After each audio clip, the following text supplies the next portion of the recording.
You're on a roll, but every time Fags talks, he's trying to keep you guys grounded, isn't he? Yeah, we're playing a good side this week. They have a good midfield. They've had a good structure, like I said, inside the midfield. So I think that's where the game's going to be won. Obviously, they've got some players coming through the back line that are sort of inexperienced, but we're going to try and respect what they have been doing for the last couple of weeks. So yeah, we're excited for the challenge. Have you felt like the last couple of weeks things are really starting to click, particularly in that forward line? I mean, early on it was learning each other. Yeah, I think probably it's just more our ball movement going inside 50. We spoke about having composure when we're sort of outside the 50, entering inside 50, and obviously the patterns, just learning and knowing what we're doing together, trying to help each other out, try and put each other in better positions. Early on in the season, it seemed like you were going up the ground a bit more. Yeah. Now you seem like you're spending a bit more time in forward. Are you happier to be more forward and be a bit more of a focal point?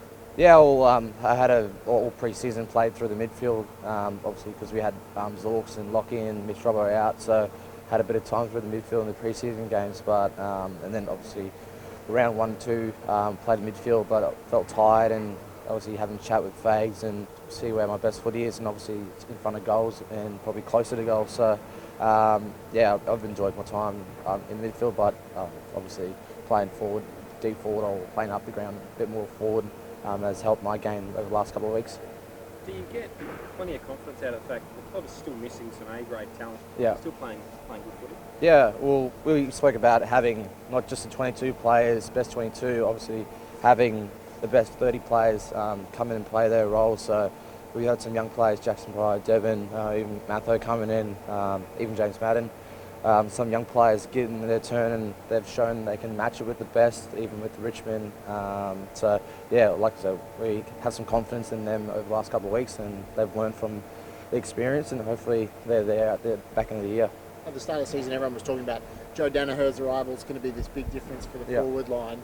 But the two guys who seemed like they benefited the most have been Hippie and McStay. Yeah. Is that what you guys were hoping, was that your forward line would become, rather than sort of 2 or 3 guys making a difference, 4, 5, 6 guys? Yeah, I reckon, Hippie, when he first started, he was getting the best defender for his first couple of years, and probably it's taken a while to develop, but his time now is flourishing with Joey coming in, and obviously Dan McStay having a crack as well, with Joey taking the best defender, and then Hippie's just floating around.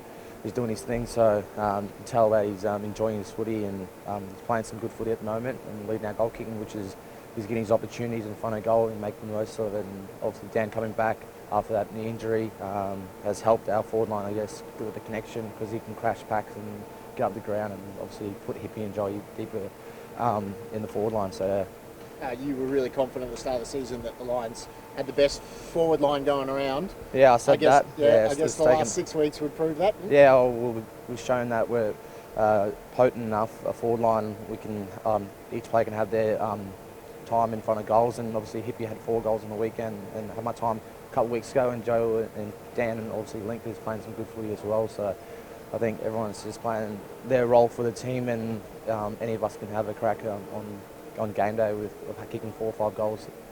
What does that jumper mean to you?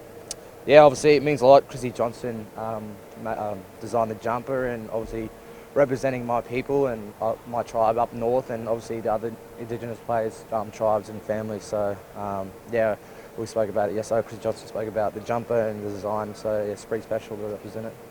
It's a shame he's stuck in Melbourne, but he was able to zoom in with you guys yesterday. Yeah, I was supposed to present yesterday in front of the playing group, but he had the opportunity to Zoom call, so which is pretty cool, and obviously having all the staff members there and listening in, which is pretty good. And obviously their connection with the Indigenous players and non-Indigenous players and staff. So I mean, the surround has become bigger and bigger, hasn't it? yeah, well, I think we're talking about more Indigenous issues and reflecting, and I guess this week is Reconciliation Week, and it's more than a word. So yeah, like I said, it's always important to represent your people and where you come from, and I guess our club has come a long way, and showing they can care and respect.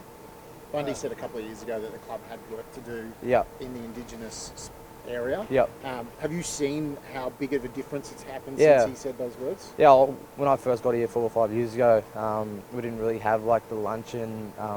People talking about what the designs were, and obviously it's come a long way now, and we're having Indigenous food yesterday with the staff members and players. So yeah, it's come a long way, and still a lot more to go, so a lot more to do in that sort of space. But it's always good to see your friends and I guess your teammates get around you and support you. Where in your mind are we with it? You know, how much further would you like to see it go as far as the whole reconciliation, tolerance and all that sort of? Because there's been incidents, hasn't there? Yeah, I know. Well, I'm not really into that sort of politics and stuff, but I observe a little bit, but not really go into that detail. I can't really give you an answer for that, sorry. But yeah, I think this year is more than a word. Last year was treaty and justice, so yeah, I can't really give you an answer for that, sorry, brother. Did you get a bit of an explanation on what the design on the jersey means and the story behind it? The focal point was around the he wanted to get back to the Fitzroy community, and obviously he talks about the footsteps around, and then I think the circles here were the places that Fitzroy grounds were played on in Melbourne. So yeah, he spoke about it yesterday. I think there's more detail on the Lions website about the jumper. Just one more about Joe. I mean, has he been as good as you thought he would be with this club? Sorry, who was that? Joe? Yeah, the way he's going about now, he's playing up the ground when he gets a chance in the ruck. He's having a good year with in terms of disposals and hit-outs. I think for us, we just got to go out there and play good footy around him, and he talks about just going out there and playing on instinct, and I just tell him every game to go out there and play on instinct, be dynamic, and probably be the best, be the best forward in the game, and just have fun out there. And I guess when he talks in front of everyone, we always listen because he's always got the right opinion, and so we just got to respect what he does. Just one on Matho you mentioned before. He didn't mind getting in Richmond's faces. Can we expect to see that again this weekend?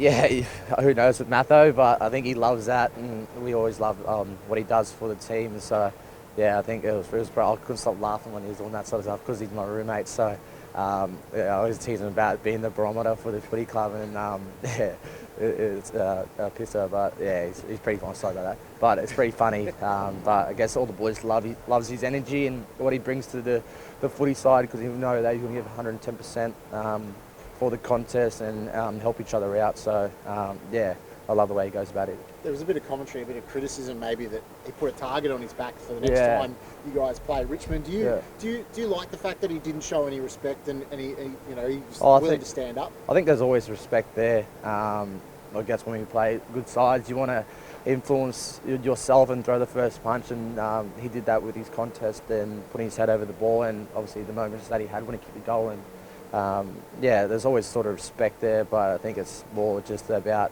getting in the face of the opposition team and letting them know the mistakes and stuff, and just show that you're here to play footy in the right way. A few people would like to see him wind up Toby Green, I'm sure. Toby Green, yeah, he's a good player. Obviously the shoulder injury, but yeah, I love Toby Green, he's my favourite player, so yeah.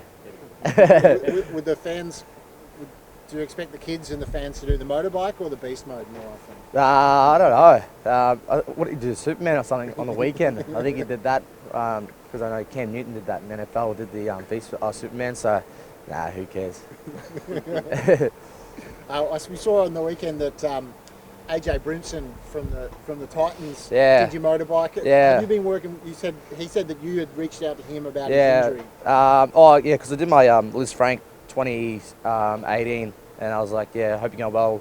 Did my injury, did my Liz Frank when back in the day. So if you need tips or anything or how to get through it, he's like, yeah, no worries. And then I think when they played, who'd they play here at the Magic Round? I think it was Penrith. He was like, yeah, I was going to do the motorbike, but yeah, we were going to smash. But if we do it early, if we score a try early against doggies, I'll do it. And yeah, end up doing it, so it was pretty funny. So does that mean you're a Titans fan instead of a Storms fan? Nah, I'm a Storm through and through, so yeah. But it's always good to see other teams do it, so yeah.